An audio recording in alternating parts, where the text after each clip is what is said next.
The random guy in the window. I grew up in a small town where everyone knew each other and nothing out of the ordinary ever happened. It was the summer of my sophomore year in high school when something truly terrifying happened, something that haunts me to this day. The house was an old farmhouse, creaky and full of character. My room was on the second floor, and it had a large window that overlooked the backyard. The backyard was expansive, stretching out to the edge of a dense forest. I stayed up late playing video games and chatting with friends online, using the light from my computer to illuminate my room. One night, I was zoned into a game when I heard a soft tapping sound coming from the window.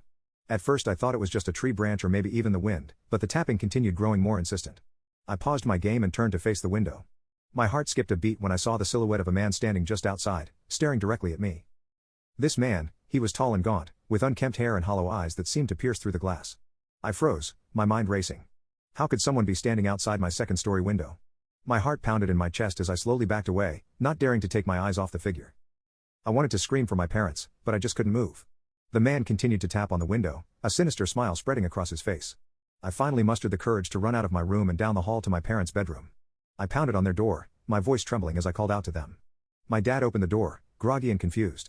I quickly explained what I had seen, and he grabbed a flashlight and a baseball bat before heading downstairs. My mom stayed with me, trying to calm me down. We heard my dad open the back door and step outside.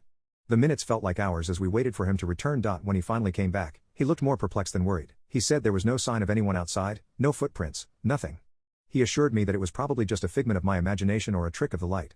Reluctantly, I returned to my room, but I couldn't shake the feeling that I was being watched. For the next few nights, I kept my curtains tightly shut and avoided looking out the window. I had almost convinced myself that it had all been a bad dream when it happened again. This time, it was around 3 a.m., and I was jolted awake by the sound of the tapping. My heart raced as I slowly turned to face the window. There he was again, the same man, the same chilling smile. But this time, he was closer, his face almost pressed against the glass.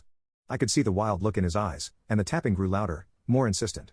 I scrambled out of bed and ran to my parents' room, tears streaming down my face. My dad repeated his routine of checking the backyard, but once again, he found nothing. This pattern continued for weeks, with the man appearing at my window sporadically. My parents began to think I was making it up, but I knew what I saw was real. One night, I decided to set up a camera to capture proof of the man. I positioned it to face the window and set it to record before going to bed. Sure enough, around 2:30 a.m., I heard the familiar tapping. I didn't dare look this time, but I knew the camera was capturing everything. The next morning, I eagerly checked the footage. My blood ran cold as I watched the video.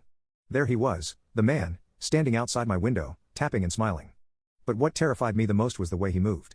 He seemed to glitch, his movements unnatural and jerky, like something out of a nightmare. I showed the footage to my parents, and they finally believed me. We called the police, but they couldn't find any evidence of the man's presence outside our house. They suggested it might be someone playing a cruel prank or, worse, someone with ill intentions. After that night, the man never appeared again. We eventually moved to a new house, and life returned to normal, but the memory of the man in the window still haunts me. To this day, I can't explain who he was or what he wanted, but I know one thing for sure: some things are better left unseen. I thought you closed the curtains tight since that first time. How did you see him later? Did he open them or you? Wow. This story is horrifying. I love it. Maybe it was a bad idea to read it at 1 a.m., but it's amazing. Chilling story. Did you ever find out who the man was?